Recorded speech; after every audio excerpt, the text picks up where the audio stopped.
Hi guys, welcome back to my channel. I'm glad that you found us here on YouTube and have joined our tribe of survivors. And today I want to talk about something that's really popular in today's culture, and it's a term called twin flame.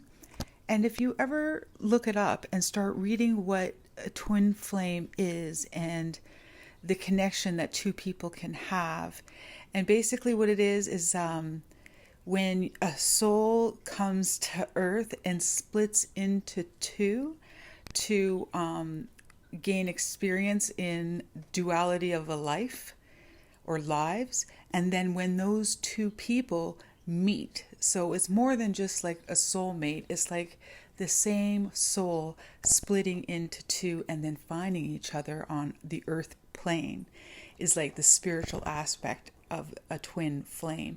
And now I think that when you read about the kind of things that happen in a relationship of a twin flame, I mean, when you read it, you're like, oh my God, this is the love bombing of a narcissist. When you fall victim to a narcissist, the love bombing is exactly how a twin flame relationship is described. And it's incredibly dangerous. Now, when you deal with a narcissist at the beginning of a relationship will be whoever they need to be your perfect match, right? Like you do not see the real person. They don't know who they are. They're constantly having to kind of change who they are to fit any given situation. You know, it's like they have to switch the mask that they wear in order to handle any relationship, whether it's with work, with friends, with family, or with a main supply. So when you meet a narcissist and they have zeroed in on you to be their main supply, they will mold themselves to whoever would be your perfect match. And it is very deceiving. That's why when you get love bombed by a narcissist at the beginning of a relationship, you think you found your soulmate. You think you found your twin flame. You think that this is so perfect, that you're so well matched. It's unbelievable, and it feels so good because you felt like you would never find this person. And when you did, or you felt like you did, it's so powerful. And that's the real danger of falling prey to a narcissist. It's almost as if they kind of, when they first meet you, or when they first meet anybody, whether it's someone that could be a potential pretend friend, you know, if they meet a friend, they're going to first find out if that friend would have any value to them. You know, they find out what they do for a living. They find out the kind of things that they're involved in. And if it's something the narcissist doesn't want, they're not going to be their friend. You know, they can be like a wonderful person and be a really good friend, but if they don't feed a narcissist, they won't keep them around. And so when they meet you as the main source of supply, they assess you and they're like, oh, I'm going to get a lot out of this relationship. And so they totally read you and they try to match you perfectly. And they are a bit of a chameleon in a sorts, but they're not really changing. They're just putting on the exact perfect mask for you. And so when you're with them, it's just all too perfect. It's so unbelievably good. And that's why the love bombing is so intense, because you start to feel like you have found your twin flame. You guys are the same soul, and you never want to be apart. You want to be the two of you, and the rest of the world is how you go on. And when you are tricked into that, and you really think that you found your match, you can't see all the other masks and things that they have in their arsenal.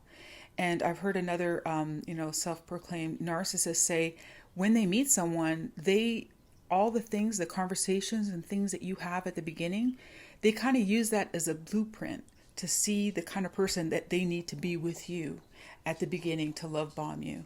Like they find out all the things that you like and you're like, oh my God, I love that too. I want to do this. Like they perfectly like everything you like. They want to do everything that you do, or every ounce of love that you might give them in the beginning, they're going to give back to you threefold. And it's going to be like, oh my God, it's so amazing.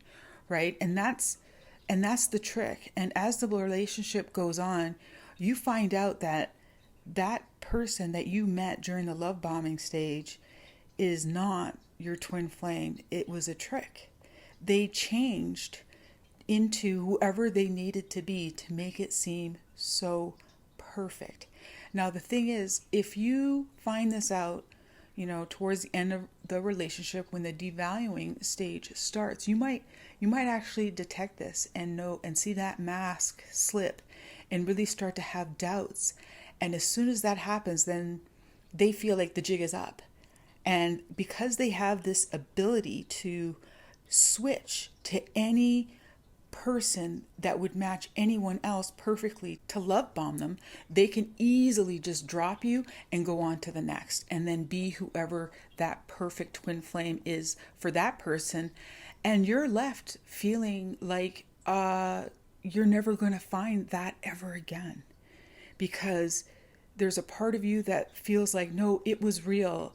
It had to have been real. It was so perfect. And when it's gone, it's absolutely devastating, because there's a saying also going around right now, and it's very true. It's easier to fool someone than it is to convince them that they have been fooled. So for us, the most hardest thing to admit is that we got fooled by a narcissist. They fooled us and they tried to convince us that they were our twin flame. But actually, they have 1,000 faces. They have 1,000 masks that they put on to match you. And when you lose that, it doesn't matter if you know what happened, you know who they are, you know they're a narcissist. It still doesn't matter, because that beginning is that powerful. It has a lasting effect. That's why the breakup and the discard is so hard. And when you think about a twin flame, like, you think that only happens once in a lifetime. Like, we might have several soulmates, like we have soulmates with family, we have soulmates with friends, and we have soulmates with lovers. But for a twin flame, we're only ever supposed to have one. And sometimes they have convinced us that they were our twin flame and we lost them, or they left someone else. And now you're never going to have a twin flame again because it burnt out with that. And it's just like such a hoax. And even in the spiritual community, when they talk about twin flame, they don't like it, because it gets very narrow banded. I mean, about what a twin flame is, as if there's this once in a lifetime, never to be had relationship ever again. And if you lost it, you're ruined. You're left in ruin and you're going to die alone. Like, it's honestly bullshit. Like, that's not true. It is not true. And when you start to think like that, I think it can be really dangerous. And the thing is, coming across the narcissist, that's part of the trickery that they use on you. They make you think that this is a once in a lifetime, never to be had again situation. And you're both so grateful that you found each other in this chaotic life, and the world is in chaos. So having that perfect match that you felt when you first came across, this person, you have to remind yourself that it was an absolute illusion. The person that you were with completely, sized you up, figured out what mold you are, and then matched it perfectly as a trick, as to love bomb you, to get supply from you. So, and the thing is, it means absolutely nothing for them to break away from you, because they can do that 1,000 times, and they know they can. Like, you might be wondering, like, how is it that they're able to just take off and be with someone else, and they look like they found their soulmate with that person? It's because they have 1,000 faces that match anyone and whoever they meet. So you guys have to just take a step back and really look at the reality of the situation and admit that you were fooled by a con artist and that they were not your twin flame. Because you know what? If you believe in the concept of twin flames, there is no hell or high water that would stop you guys from being together. And wanting to be with someone that is not compatible with you and that is not with you means that you wish you were someone else, and you don't ever want to wish you were someone else, you know.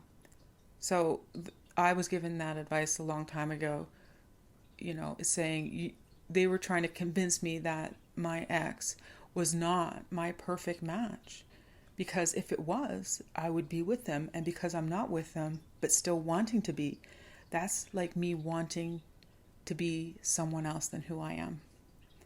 And that's really not healthy. And that's why, you have to love yourself, right? Because you don't want to be someone that you don't love just to be with someone else because they tricked you at the beginning of a relationship. Anyway, I had those thoughts today, and I heard someone talking about a twin flame. I'm like, whoa, that sounds like a narcissist love bombing someone. That's not. It's dangerous to talk like that. So, if you're out there and you're trying to figure out what went wrong in your relationship and how could it have felt so perfect and then go so wrong, it's because a narcissist has 1,000 faces. They have 1,000 masks. They found out which one would suit you perfectly, and they simply put that mask on. And so we were fooled. We were absolutely fooled. So thank you guys so much for listening. Look in the information down below if you're looking for a one-on-one with me. I'm glad that you found us here on YouTube, because we are all survivors post-narcissist.